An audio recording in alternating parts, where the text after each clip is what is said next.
A lot of people don't think about sculpture in the garden.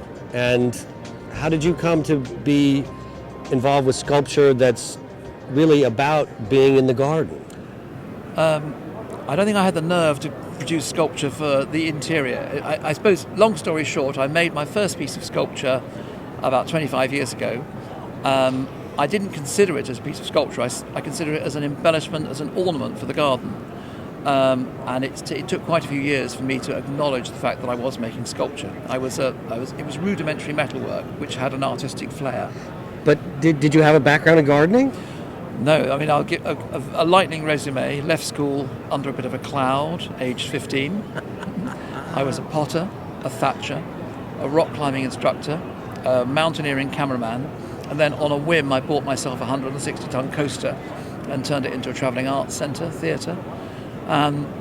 When that all, came to fruition, I ended up making a piece of sculpture out of necessity. I was rather broke. The actor Jeremy Irons bought it, which was very fortunate for me, and it got me out of a financial hole. I then made another one for him, and the rest is history. The rest, as we say, is history. Your work is all over the world, yes? Absolutely. I mean, we're selling very well in America, which is lovely. I like the relationship with selling in America because it's direct. It's there's an instant. The dialogue is immediate, and there's no complications. We sell in China, we sell in the Middle East, we sell in Europe, but the immediacy of I like it, I appreciate it. How much is it? Oh my God, that's a joke. The immediacy of the dialogue and the rapport is what I like. So, I'll be honest with you. I'm actually extremely critical of quote sculpture gardens. Yep. I think it is not just the sculpture's not only art, but I think there's an art to placing sculpture in the garden. Can you talk to us about that? Placing it. We like to see where the piece is going, hopefully, so I can suggest what. If a client says, "I like that piece, I want that piece, and this is where it's going," all being well, it will fit. It will be an appropriate position for it.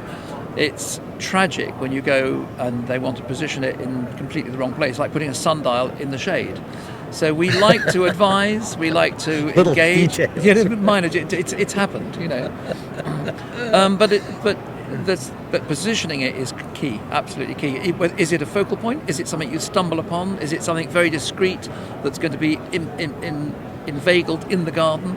Do you have your own sort of personal thoughts depending on the sculpture of whether it should be a discovery or whether it should be here I am? Yeah, no, my bank manager's adamant that it should be enormous and very expensive. No, in reality, I like both. I like the piece to disappear in the garden. I mean, even a large version of that in the garden can disappear using because it morphs into the garden. The reflections of the garden become part of it. Alternatively, something that is much more muted, more toned down colours, more material, bronzes or oxidized steel, that becomes something that you stumble upon. So from my point of view, I like it if the piece has to interact with the garden. It can't be, look at me, aren't I wonderful? It's got to be, I'm working with the garden, whether it's reflecting it or whether it's actually becoming hidden and disguised within it. I am noting a little bit of, we seem to be orbs and circles, and is there anything to that? I spent the first... Are there any angles? Yeah, we do. I get very angular.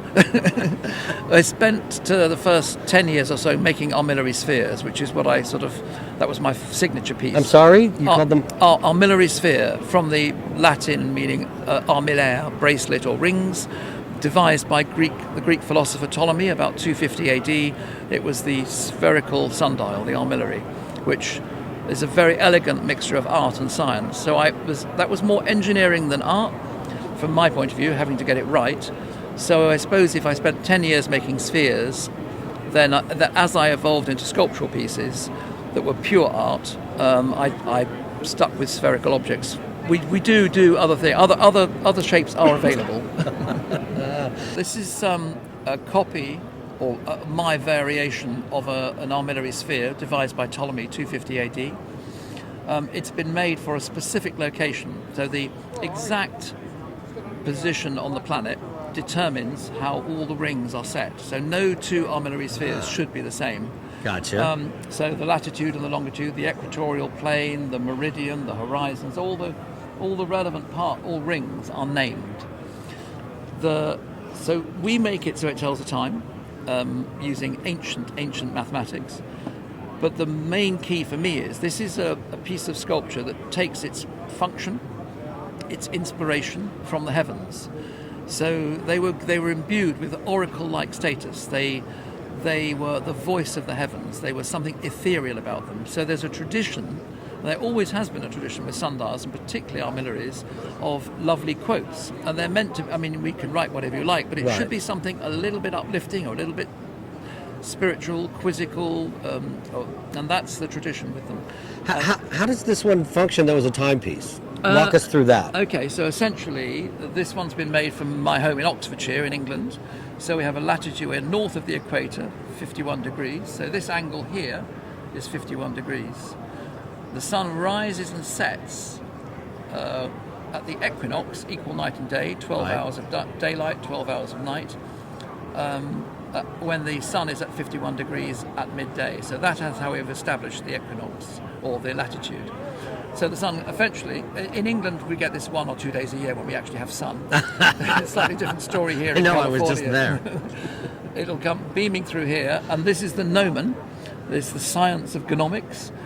This points to the pole star at night and is set to the co-latitude, and essentially the shadow, as the sun travels through the heavens, the shadow will just travel across and tell you the Greenwich time. Mean Time. Greenwich Mean Time, but we actually we work out whatever time zone we're working to. I know, but how is it, though, that England came to determine time? So you've got to start the somewhere. entire planet. Well, I think we just grabbed it before anyone noticed. Does it have something to do with the sun never setting on the British Empire? Yeah, that's long gone, I'm afraid. It's long gone.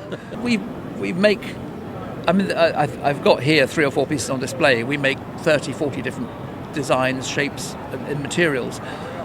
There's something very pleasing about a sphere. I don't think a solid sphere is particularly pleasing, but the textures, the tones. This one in particular is meant to represent the mantle of the earth.